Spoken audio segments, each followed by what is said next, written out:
Hamjambo mtazamaji wa televisheni La Voix d'Uvira TV, karibu kuweza kuungana nasi katika taarifa zetu za habari katika lugha bora tukufu la Kiswahili. Langu jina naitwa Janvier Emmanuel Kaluhia, nikukaribisha kuweza kuungana nasi katika habari zetu za siku ya leo. Ikiwa ni mara yako ya kwanza kabisa kutembelea channel yetu, usikose kujiabone kwenye channel yetu, kulaki, kushare kwa wengine tunapotoa habari zetu kila leo, uwe wa kwanza kabisa kuweza kuzipata. Leo ni tariki 27 ya mwezi wa 4 mwaka 2026. Tukujie na matangazo yetu kupitia televisheni yetu. Tuseme pia asante kwa wote ambao wanaendelea kufuatilia channel yetu. Mwenyezi Mungu pia aweze kuwabariki. Kile ambacho tutakachokizungumzia kabisa katika siku ya leo, tutazungumzia kuhusu milio ya risasi ambayo imesikika pale maeneo ya Bukavu usiku kabisa wa kuamkia hiyo siku ya Inga ama siku ya Mungu, majira ya usiku pale maeneo ya Buholo ya kwanza. Utakwenda kujua mengi kabisa kuhusu milio hiyo ya risasi, na pia utakujuza kuhusu kuvamiwa kabisa kwa uwanja wa ndege wa pale maeneo ya Kavumu ambao uliweza kushambuliwa kabisa na silaha nzito ama drone, na kwa sasa kabisa haijabainika silaha hizo ama drone hizo zilizotandika maeneo hayo zilitokea upande gani. Utakwenda kujua mengi kabisa kuhusu habari hizo. Rais wa Burundi ambaye yuko kwenye madaraka, miongoni mwao pia aliweza kuteuliwa rasmi Evariste Ndayishimiye kuweza kabisa kuwania kwenye kiti cha urais mwaka 2027 kupitia kikao ambacho kilichofanyika hiyo siku ya Mungu. Na pia tutamalizia kabisa kupitia habari zetu za hapa mjini Uvira, ambapo taasisi za kiraia ziliweza kukutana kabisa ili kujadili kuhusu ujenzi wa barabara nambari 5, hoja ya kutokuwa na imani kwa kumuondoa gavana wa jimbo la Sud Kivu ambayo iliyofanyika tarehe 26 Aprili mwaka 2026. Muungano wa sisi wa kiraia ukiwa kabisa na imani kuwa utaunda tume ambayo itakwenda pale maeneo ya Kinshasa ili kabisa kwenda kutetea namna gani ya kujenga barabara hiyo nambari 5 katika mji na tarafa la Uvira. Haya na mengine nukaribisha kabisa kuweza kuungana nasi katika habari zetu mwanzo hadi mwisho. Ikiwa ni mara ya kwanza kabisa, kila leo tutakupa nafasi, kunakuwa na nafasi kabisa pekee ya kutoa ujumbe wako kupitia nambari yetu ya WhatsApp ambayo iko hapo chini. Unaweza kutuandikia, na ukiwa na amani, kama unapenda tukuunganishe kabisa kwenye ikiwa unahitaji tukuunganishe kwenye grupu letu la WhatsApp, moja kwa moja unaweza kutuandikia na tutakwenda kujibu na kuweka kabisa kwenye grupu letu. Tuanze kabisa na habari za pale maeneo ya Bukavu, ambapo maeneo ya Bukavu iliweza kudhibitisha kuwa aina za bombi mbili kabisa ambazo zilizoanguka pale kwenye aeroport ya Kavumu majira ya saa 11 za jioni pale kwenye aeroport pale Kavumu. Mpaka sasa kabisa imeweza kuleta panic katika hali tu ya eneo hiyo, raia wengi wakianza kukimbia maeneo hayo baada tu ya vyanzo vyetu kuweza kubaini. Vyanzo kutoka pale Kavumu vinataja kuwa uwepo kwa mashambulizi ya drone zenye silaha nzidi ya uwanja kabisa wa ndege wa pale Kavumu. Hofu inaendelea kuongezeka miongoni mwa wakaazi. Ni vigumu sana kubaini na kutambua chanzo na kuweza kujua silaha hizo ziliweza kupigwa zikitoka upande gani, kwa upande wa jeshi la taifa au upande wa M23. Mpaka sasa kwa upande wa M23 hawajazungumza kitu chochote. Licha ya hayo, wakiendelea kuwa kimasomaso, jeshi la Jamhuri ya Kidemokrasia ya Kongo bado halijabaini, lakini inaendelea kudhibitisha kuwa kila leo wanaoendesha mashambulizi za drone ni wanamgambo wa M23. Tutakujuza kuwa huko maeneo ya Kavumu mpaka sasa wanajeshi wa Jamhuri ya Kidemokrasia ya Kongo hawako maeneo hayo, ambapo uwanja wote wa ndege unadhibitiwa na waasi wa M23. Habari za kweli zikiwa zinataja kuwa kuhusu moto kuripotiwa katika uwanja wa ndege wa pale Kavumu huko wiki iliyopita, mvutano wa kivita ukiwa umeendelea na huko maeneo ya Mikenge na maeneo ya Minembwe, ambapo baadhi ya kila leo waasi wa M23 wanatumia drone kwa kuweza kutandika vikosi vya wanajeshi wa Jamhuri ya Kidemokrasia ya Kongo bila mafanikio. Tukio hili ni hili la mwisho ambapo ndege moja isiyokuwa na rubani iliweza kuangushwa na wanajeshi wa Jamhuri ya Kidemokrasia ya Kongo huko maeneo ya Kakenge katika wilaya ya tarafani Fizi, jambo ambalo kabisa linaendelea kukemewa na wanajeshi wa Jamhuri ya Kidemokrasia ya Kongo, wakiomba M23 kuweza kuheshimisha CCLF na kuacha kuharibu mali ya umma na kuendelea kuangamiza raia wengi ambao wasiokuwa na hatia. Habari hizi ambazo tulizozipata kupitia jarida ambalo limeandikwa kutoka pale Bukavu litaja kuwa moto ulizuka Jumapili hii katika uwanja wa ndege wa Kavumu katika mkoa wa Kivu Kaskazini, hali iliongeza wasiwasi kuhusu usalama katika eneo hilo lenye umuhimu wa kimakakati.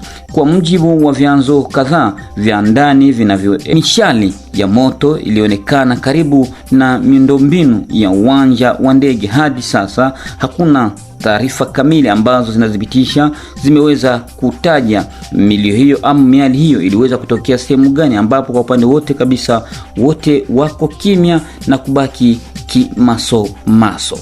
Na tukitoka pale maeneo ya Kavumu tujielekeze hapo Bukavu, ambapo milio ya risasi iliweza kusikika majira ya usiku pale maeneo Bukavu, eneo ya Buholo ya kwanza. Habari ndivyo ziliweza zilitaja kuwa baada tu ya jioni waasi waliweza kuingilia kati ili kuweza kukomesha hali hiyo, ambapo habari zilitaja kuwa ilikuwa ni habari ya wizi. Kuna baadhi ya vijana ambao waliokuwa kiendesha wizi kwenye nyumba za raia maeneo hayo, na hapo kulianza kutolewa mayowe, na hapo kitaja kuwa waliweza kutimushwa baada tu ya muda mchache. Raia wa Bukavu na sehemu mbalimbali za eneo hayo wakiomba viongozi kuingilia kati ili kukomesha wizi ambao unaoendelea kuripotiwa kila leo.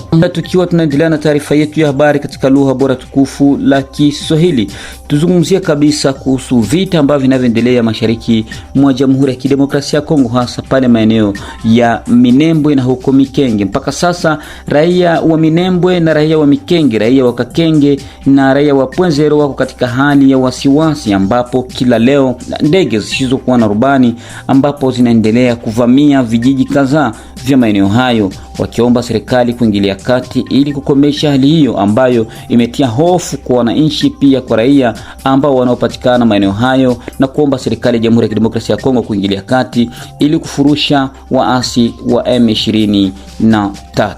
Iliweza kuazimisha kuwa ndege moja kabisa sio kuwa na rubani, drone, iliweza kugunduliwa ikiwa ni ndege ya RDF ambayo iliweza kugunduliwa pale maeneo ya Kakenge wakati ilikuwa ingali hewani kabisa.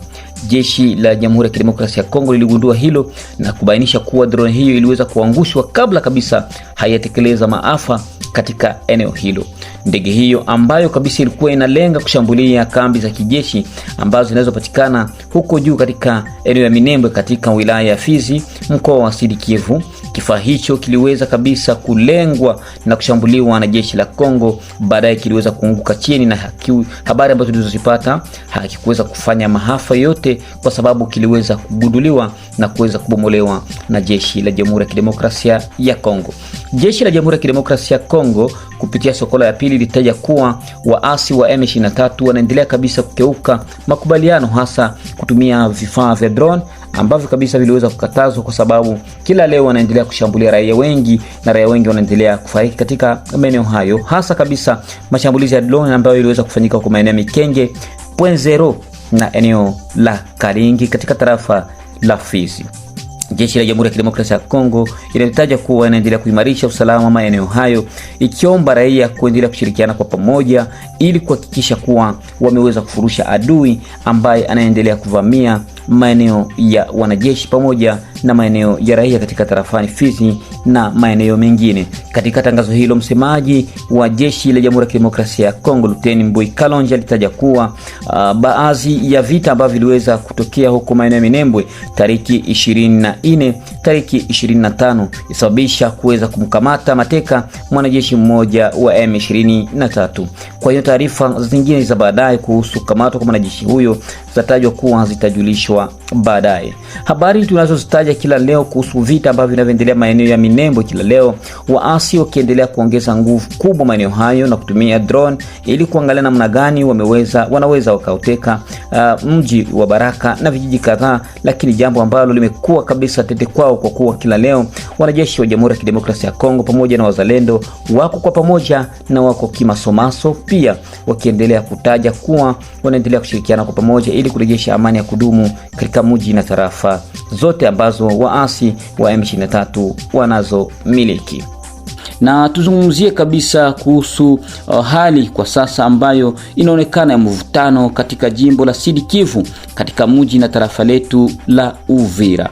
Mnajua kwamba kila siku tunakupa habari kuhusu kuondolewa kwake mwanabunge, kuondolewa kwake gavana wa jimbo la Sud Kivu pamoja na government yake kupitia kibarua ambacho cha hoja kilichoondoshwa na baadhi ya wanabunge 18 kutoka jimbo la Sud Kivu. Kwa sasa ni upande wa mashirika za kirahia, asisi za kirahia za kusanya maoni ya wananchi kuhusu hoja ya kutokuwa na imani na gavana wa jimbo la Sud Kivu, pia ujenzi wa barabara nambari 5 katika mji wa Uvira, pia usalama mdogo ambao unaoendelea kujiri katika mji wa Uvira.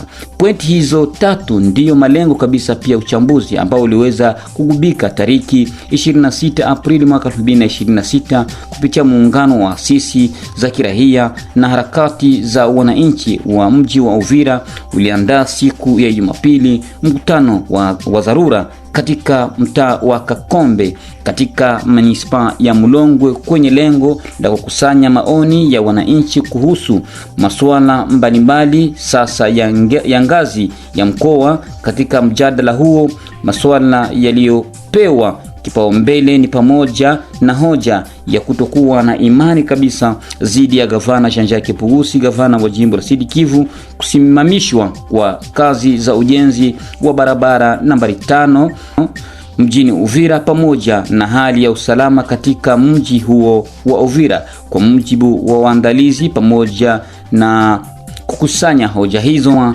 waliweza kufanya hivyo ili kuhakikisha, ili kulenga na kuleta amani ya kudumu, pia kumaliza mzozo ambao umeonekana katika mji wa Uvira. Kwa mashirika za kirahia, wasiwasi hasa kuhusu kusimamishwa kwa kazi za barabara nambari 5, miundombinu inayochukuliwa kuwa muhimu kwa maendeleo ya kijamii na kiuchumi katika eneo hilo la Uvira. Kutokana na hali hiyo, muungano huo unapanga kufanya ziara yao ya kutetea raia utekelezaji mjini Kinshasa kwa mamlaka husika, swala ambalo ni kuwa kabisa likichukua kipaumbele katika eneo la Uvira na sehemu zingine. Kuhusu hoja ya kutokuwa na imani dhidi ya gavana wa mkoa wa Sud Kivu, muungano umeeleza kuwa utatoa msimamo wake rasmi baada tu ya kukusanya na kuchukua maoni yote yaliyopokelewa kutoka kwa raia ambayo imeanzishwa.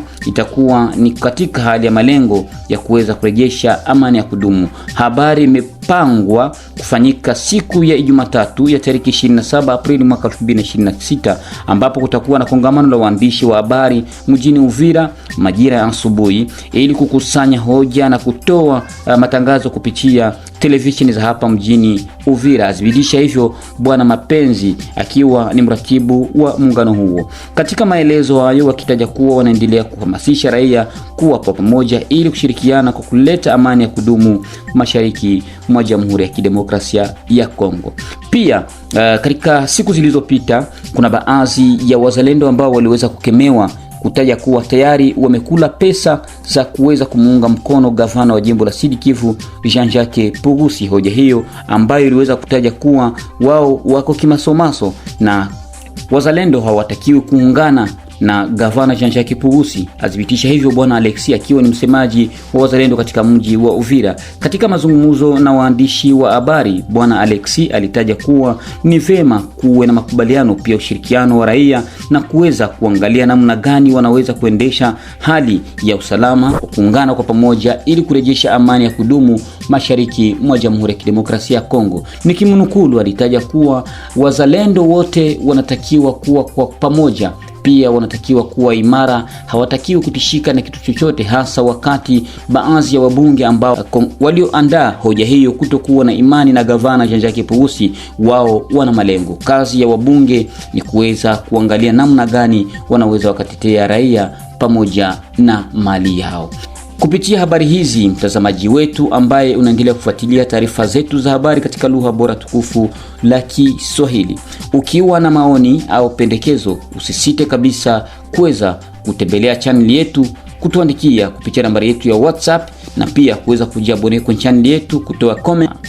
Maoni yako itakuwa ni ya lazima.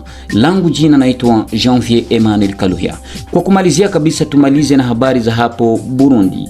Evariste Ndayishimiye akiwa ni rais wa nchi ya Burundi, kwa mara nyingine tena ameweza kuchaguliwa na chama cha CNDD-FDD kuweza kuwania katika uchaguzi ambao utakofanyika mwaka 2027 nchini Burundi.